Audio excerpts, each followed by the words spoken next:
Project by Brooks. Feel the run like never before.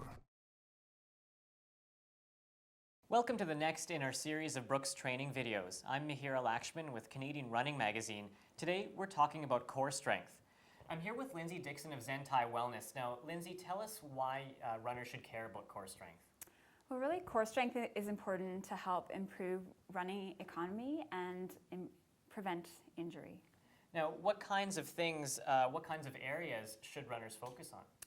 Well, the core or the center is really important. So that's incorporating your abdominals, back, your glutes. And really the reason why it's important is because your periphery, your arms and your legs, rely on a solid, strong core in order to prevent injury. Otherwise, the weight ends up too much on one joint.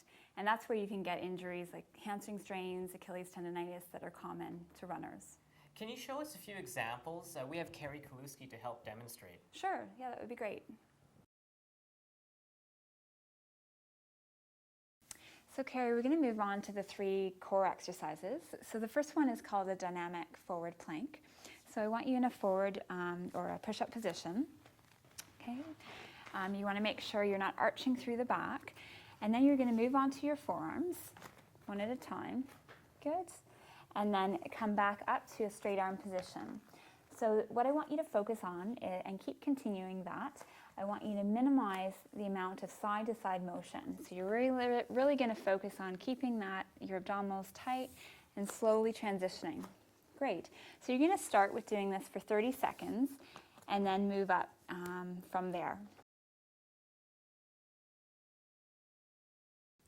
So we're going to move on to the second exercise, which is forward to side to back plank.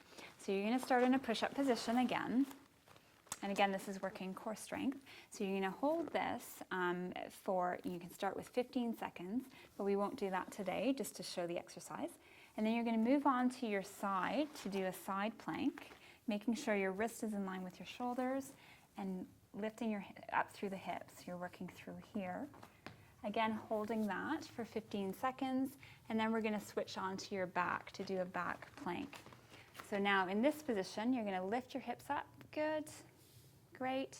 And then you'd move on to your other side. So you'd come to your other side, making sure, again, we can adjust so that your wrist is in line with your shoulder. So if you just want to come down for a second, and then just adjust your hands, come up. Good. And raise through the hips. Great. So this is the last exercise we're going to do today. So it's working your core and one-legged strength, which is important for running. So if you can stand on your right leg, lift your left foot up, maintaining a straight spine. And now you're going to slowly squat down and attempt to bring your left hand to the ground. Good. And focusing on and coming up, using your glutes to help bring you up. Great. And then as you're lowering yourself down, try to avoid having your knee collapse in. If you're finding that your knee collapses in as you come down, you can start with going halfway. And you want to start with about 8 to 10 repetitions. Thanks, Lindsay and Carrie, for taking us through this core strength routine. Remember, you can catch all of the Brooks training videos on our website, runningmagazine.ca. I'm Mihira Lakshman for Canadian Running Magazine.